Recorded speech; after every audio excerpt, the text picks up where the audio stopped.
Good morning. You'd like to volunteer for the children's section, is that right? Yes, I spoke to you on the phone yesterday. That's right.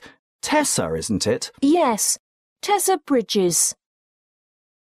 The applicant's name is Tessa Bridges. So Bridges has been written in the space.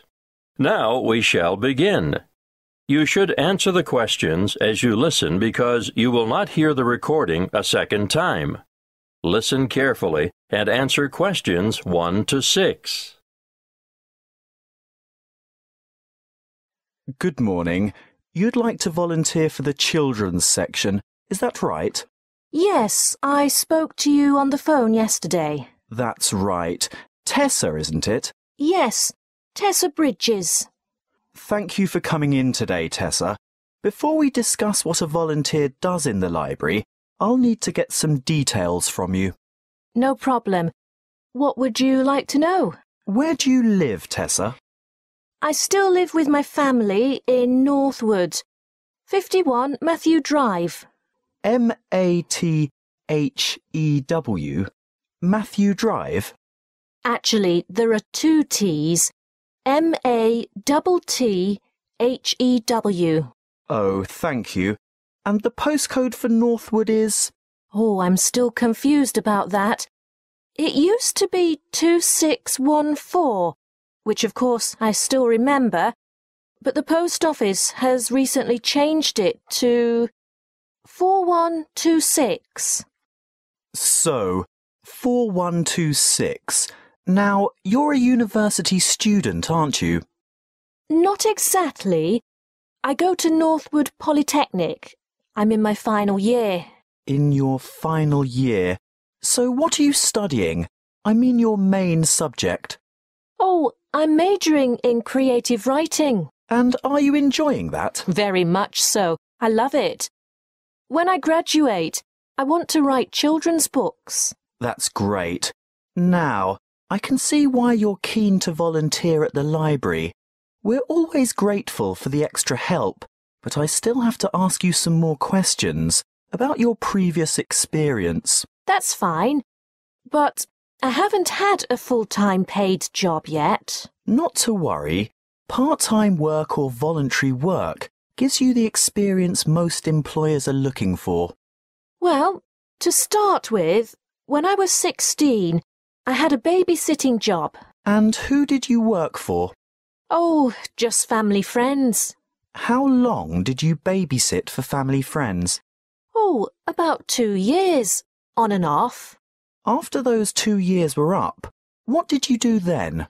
Well, I was still working as a babysitter on the occasional evening and weekend when I became a peer tutor at school.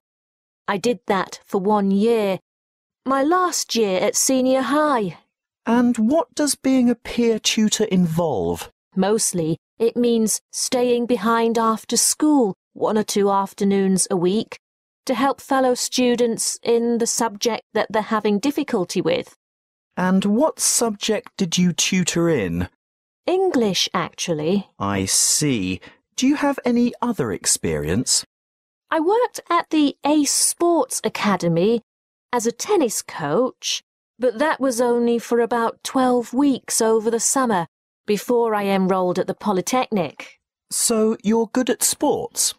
Not everything, just tennis. And are you currently working? Yes, well, unpaid work, that is.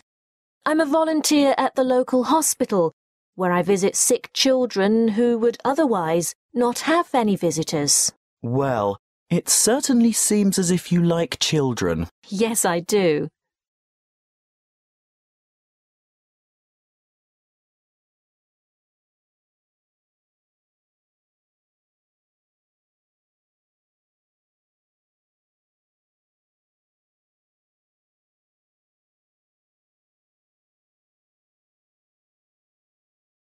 Well, Tessa, what I need to know now is what your schedule is like so that we can fit you into the roster here.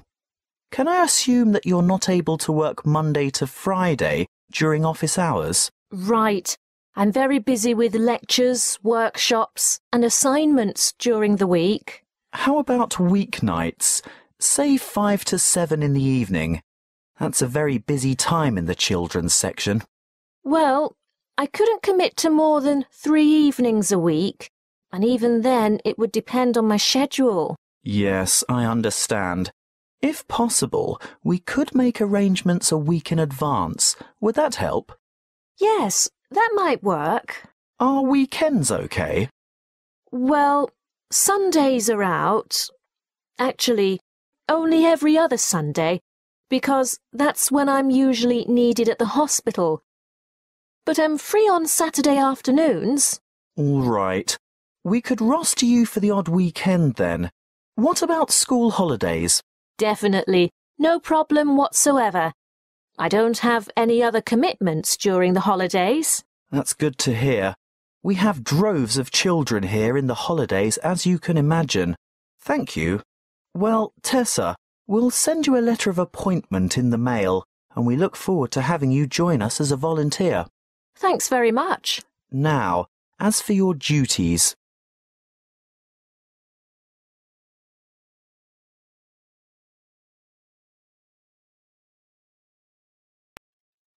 Prevention is better than cure. You all know that, don't you? Have you been looking for some help and guidance for maintaining your health? Well, today, I want to tell you all about a new health program called Be Well. Be Well Online, actually. This is an interactive website packed with resources to assist you in achieving your health goals. On this website, you'll find up-to-date health information you can trust. It has a register which includes a quick online check to assess your health and keep track of your progress. What do you want to do? Lose weight? Give up smoking? Manage your blood glucose levels or just improve your overall fitness? Use the simple online assessment tool and receive a personalized report on your current state of health. This is what we call your wellness register. After you've completed this, you'll be ready to move on. Now, the Active Health Agenda is where our team of experts has created a series of interactive 8-week programs for some of the most common health goals. These are aimed at differing ages and lifestyles and include healthy eating and workout plans, plans for losing weight, stress management, longevity, or how to age gracefully by maintaining your health, and express workouts for those of you who never have enough time. If you join up to Be Well Online, you'll not only be able to use a whole suite of interactive tools and calculators, but you'll also have unlimited access to an extensive library of health articles, delicious, simple recipes, and illustrated exercise descriptions. Let's look first at the active sport component. This gives you individual attention. In fact, it's a virtual personal trainer. Sports science and fitness experts have developed programs that will enable you to take on a specific sporting challenge or fitness goal adapted to your particular ambition and skill level. Detailed daily warm-ups and workout plans and weekly training schedules will help you prepare for any upcoming event of your choice. Marathons, triathlons, open water swims, cycling, or fun runs are just some of the events you could enter with confidence when you've completed an active sport program. Be Well Online also features an active care project. This caters for individuals who want to address specific health needs.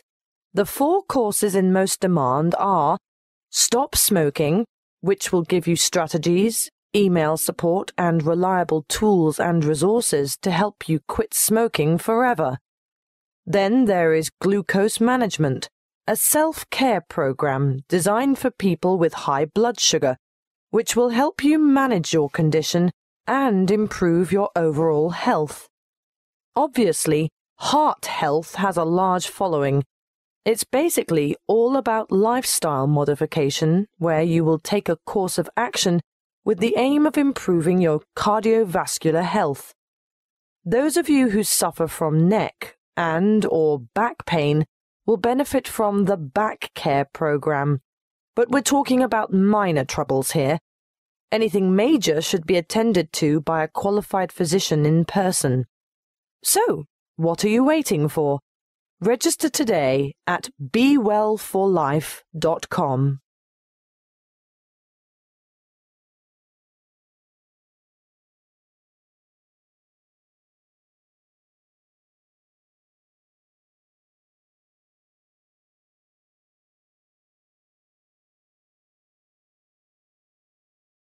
Okay, I can hear some of you saying that you don't have enough willpower to go through with our online program. Well, just for people like you, we offer Be Well Coaching. What is it? It's a telephone-based service that will give you the extra support, motivation, and techniques that will provide the impetus for you to bring about permanent changes. Who runs it? The course is delivered by experienced health coaches, as well as qualified exercise physiologists, dietitians, and nurses. Who can use it? Well, this service is really for those of you who have serious health concerns like diabetes, arthritis, or high blood pressure. I know there are many of you out there who could benefit from this. How does it work?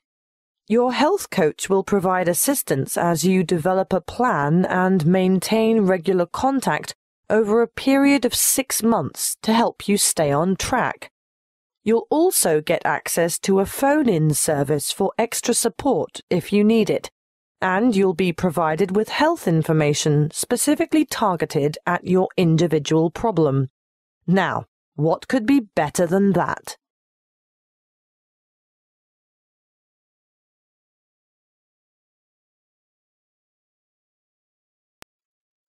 Hi, Grant. What sort of competition do you think we should organize? Well, Claire, the Open Day Committee was pretty clear on that. It must be something with youth appeal. That makes sense. After all, most of the visitors will have just left high school. Yeah, so I was thinking technology? Do you mean something which uses the latest technology, like an iPod? Something like that, but a bit more expensive maybe. What about the latest iPhone? I'm saving up for one right now. Let's make it an iPad. I wish I'd had a tablet computer when I started university. Yeah, that's a great idea. That should get a lot of our younger visitors interested. Right. Let's go with that then. Fine. We could go into town now and buy it. I saw great deals advertised at the Rick Smith store. Oh, I don't think we'll have to worry about that. A university purchase order will probably be arranged through the Resources and Supplies section. Well, that's settled then. What about the competition? Is it going to be a game of skill, or a guessing game, or something else? What do you think would work best? Good question. I don't think it should be anything too hard, or anything that will make the visitors look silly. Some of them have such fragile egos. True. So, something that anyone can do. Nothing competitive, no skill or intelligence involved. That's right. But the main thing is that the contestants have a lot of fun. How do we do that? Well, I was thinking of a popular TV series, science fiction or science fantasy. I don't actually know the difference. Go on. It's a series where in every episode the main characters step through a portal into another world or another era. What's a portal? It's like a gateway or entrance to something. Okay, I get it. They'll be stepping into the new world of tertiary learning. So somehow we encourage people to step through this portal. Then what? They get their photo taken. Is that all? Not exactly. Let me think. I can't see how that's a competition, unless we pick the best photograph. but there's not much excitement or involvement in that for the participants. Wait. We don't decide on the winner. I mean, no one person does. We get them, the public, to do it. How? Put all the photos on Facebook, and the one with the most votes wins. I agree. Good idea. But there's just one more thing I'm not clear about. How do we get hold of a portal? I was thinking graduates of the engineering department could construct it as part of their contribution to Open Day.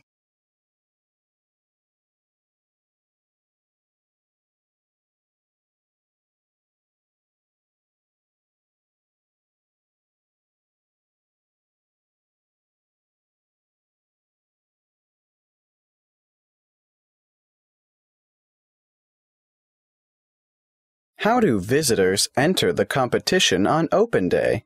Well, firstly, they have to make their way to the portal photo booth on campus. Okay, a bit like a treasure hunt to start with. Yes, and then they get their photo taken stepping through the portal. And they'll have to write down their details. You know, name, phone number, email. No, hang on. Let's keep it simple. Just name and email address should do. Then after, say, the 30th of July, people can visit the university Facebook page and vote for their favorite photo. So the photo with the most votes wins. Yes, I think that should generate quite a bit of interest. What about a cutoff date? Of course, maybe, the most popular photo as of 5 p.m. on the 10th of August will collect the iPad. And the winner will be notified by email. And the winning photo will be enlarged and published in full color on the university Facebook page.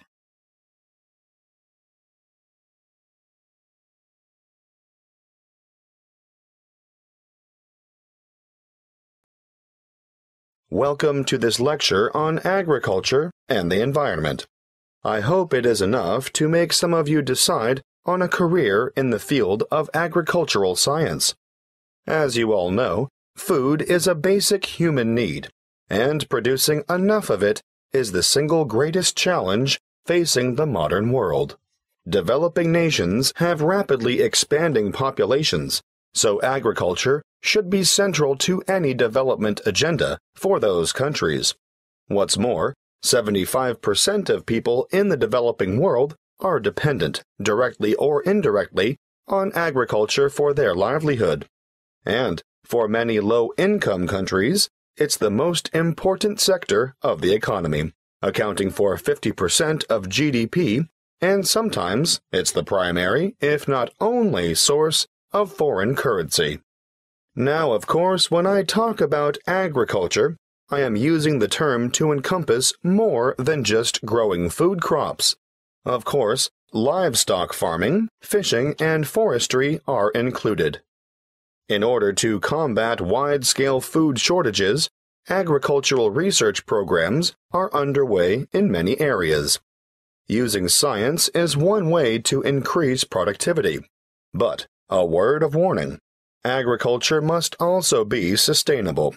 Let's look at approaches that are not sustainable. Firstly, overgrazing and intensive cropping are two ancient but destructive practices that lead to loss of soil fertility. Secondly, the modern idea of liberal application of chemical pesticides and herbicides has had disastrous consequences for the health of the land, ranging from the pollution of water sources to the destruction of wildlife. These practices have ignored the mechanisms that sustain ecological communities. Ignorance has led to the destruction of the very biodiversity that is essential for sustainable food production. However, introducing new agricultural techniques, especially things like genetic engineering, can be difficult because many people remain suspicious of the fact that plants have had their genetic material modified by scientists. Biotechnology has also led to the dubious practice of bioprospecting, or, as some prefer to call it, biopiracy. Foreign multinational companies have been accused of illegally obtaining samples of indigenous plants of other countries in order to get their hands on genetic material to improve the quality or yield of their own crops. We must put aside the controversy surrounding the field of agricultural biotechnology in order to concentrate on the biggest threat to food production on this planet, which is, yes, climate change.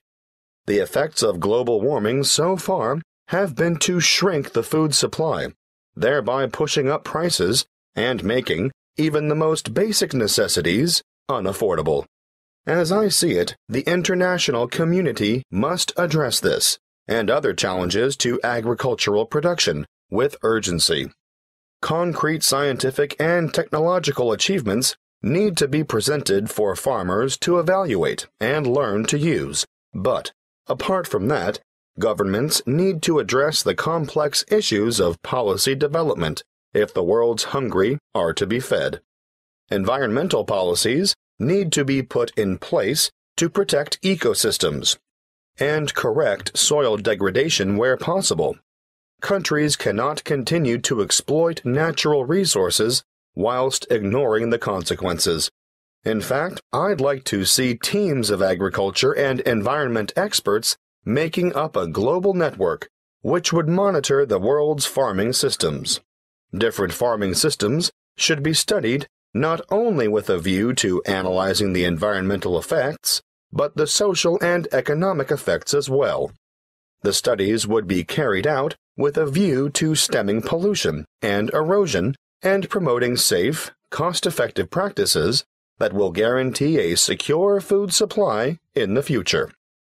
Monitoring sites would need to be set up all across the world and data collected in a systematic way.